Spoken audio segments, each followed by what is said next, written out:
Welcome back, my legends, and today I'm going to talk about why Caustic, spoiler alert, is the snitch. And because there's a deeper meaning to this, and I want to explain to everybody what I think is going on in the story, because this could imply a lot of things to happen in the future. So let's begin. So if you've done chapter 8 of the quest, we found out is that Caustic is the mole, or the snitch, whatever you want to call it. Now this is very important because out of all the people you would think to figure this out, Gibby was not one of those people that you would say, oh yeah, Gibby is going to put the pieces together and fit. No. So it was kind of weird that Gibby was the one to figure that, hey, Caustic is the most likely person to be the snitch. Now, we don't know how he figured it out, but the thing about this is that Caustic was so impressed by Gibby figuring out that pretty much he was the mole that he confessed to him that, yeah, I did it. I was the one to tell Revenant about Lova's plan. Now, a lot of people are going to say, why did Caustic do this? And I will explain. Because if you remember back in the earlier chapters, I think it was the prologue, Lova was telling all the legends how she knows about everybody's dirty secret. And one of the things that really shocked Caustic was that Lova told him that you're innocent. And this kind of shocked Caustic because, first of all, Lova might know who Caustic really is. She might know that he is actually Alexander Knox, because the reason why Caustic was so shocked is because she said that, hey, I'll help you address the Persky legal problems back on Gia. Okay, it's okay, doctor, you're innocent, we know. Now obviously we know that Caustic's not innocent, and everybody has been telling me that, oh yeah, she was being sarcastic, because this is her way of kind of telling Caustic that, hey, I know who you really are, so you better go with my plan without any questions, unless you want the truth to come out about you. So this will explain why Caustic helped Revenant, because she clearly put the connections together that, hey, Dr. Caustic is actually Alexander Knox. But as we know, Alexander Knox should be dead. He should not be alive, or at least that's what the Syndicate wants us to think, because we know this. In Caustic's extra story, we saw his death certificate, and it was highly suggested that the people confirmed that Alexander Knox is dead. But if you read the log, you can tell there's some kind of contradicting statements. So in the senior's forensics record, we see in the death record that the person who was able to identify the body was Caustic's mom, Katerina. But here's the problem. In the senior's forensics record, it's highly suggested that the Gia Global Task Force was highly suggesting to these examiners that, hey,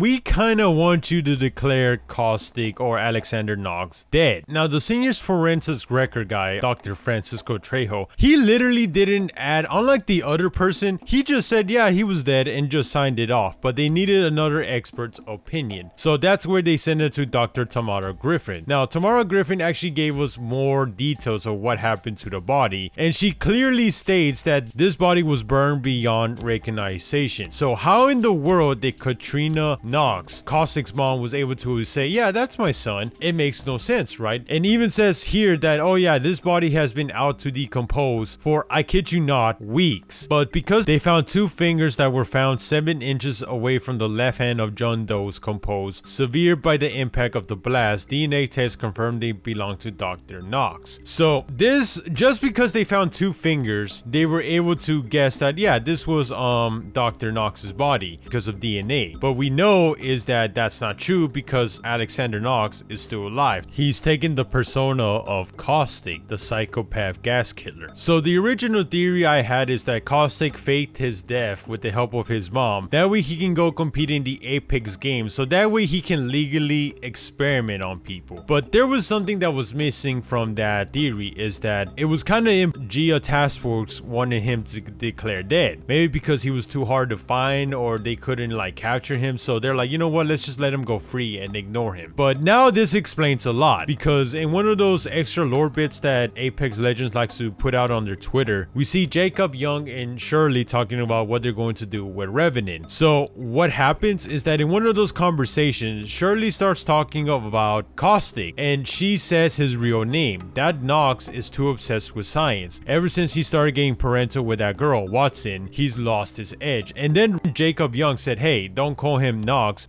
his name is Caustic. So why is this important? Because remember, we now know, thanks to my last video, that the Syndicate and Hammond Robotics are one in the same. They are working together. They've been working for over 300 years. Now, some people said that no, they got created after the war. No, in the season 5 trailer, when Lova's going through the device to get to Revenant's head, you can see right here that it says in the year 2440, Revenant was fully operational and released from the lab and returned to the Syndicate for their use. So bam, 100% proof that the Syndicate and Hammond Robotics have been working together for over 300 years. This was all part of their grand plan. And I'll talk about what the Syndicate and Hammond Robotics grand plan is in another video. So why is this important to Caustic? Well, because the Syndicate and Hammond Robotics are one in the same. They exchange information, but here this means that Caustic is under the influence of the Syndicate and Hammond Robotics. So in a way, you can kind of say that Caustic may be a prisoner. So why is this important to Caustic? Well, here's the thing. Caustic and Watson have like a parent, you know, a dad-daughter relationship. So Caustic tells Gibby that the whole reason he tried to frame Crypto was because Crypto was getting too close to Watson, and he didn't like that. He didn't like that Watson and Crypto were becoming too close. So a lot of people seen this as oh, Caustic's being an overprotected dad. But here's the thing. This is serious because Caustic said and admitted that he was overhearing them. And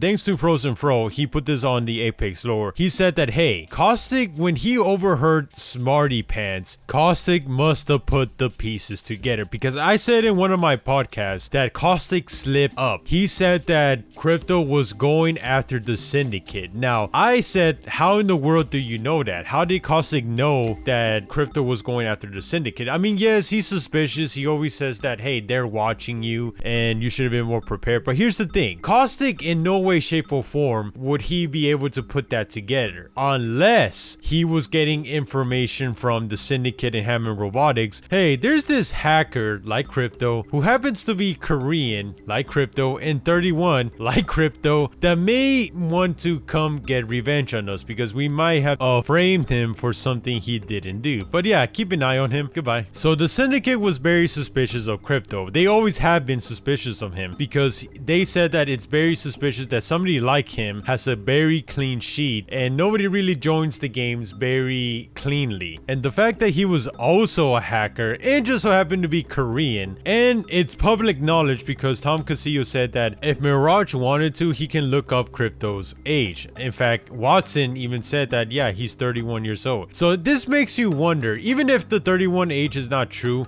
Crypto is still very suspicious, and Caustic might have known that, hey, something's up. This guy's always saying like, hey, they're watching you, they're coming on his trail. He's a paranoid nut job, we know that. But here's the key that connected all the dots. Crypto said Smarty Pants and that his mom used to tell him that when he was a young kid. Now, why is this very important? Because Caustic understands where this is coming from, because that's exactly what his mom told him when he was a kid. Here's the thing, for the people who don't know, I made this chart a long time ago in the subreddit lore explaining how the whole Mystic, Crypto, Mila, Alexander Knox, and Watson, even her dad relationship work. As we can see, Mystic is Crypto and Mila's guardian, foster mom. And we can see is that they both work for the Syndicate. They help broadcast the games. So this tells me that there's a connection with Luke Paquette, Watson's dad. Crypto, Mila may have seen him as some kind of father figure. We don't know yet. I like to think so because Crypto back then was kind of, you know, on the down low. He wasn't somebody who was very expressive. So it makes sense to me that he might have formed a relationship with Luke Paquette. Now, how does this all connect? A lot of people were saying that Katarina Knox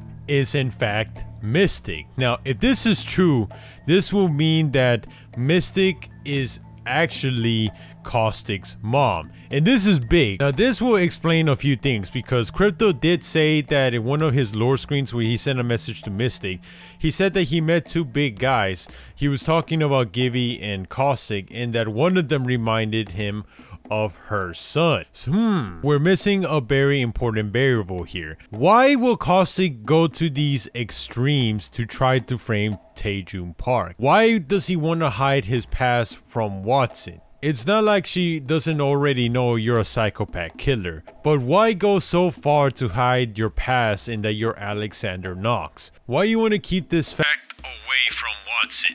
So, Dr. Caustic, answer this with honesty. Do you not want Watson to know who you are? Because you're the person that killed her mom.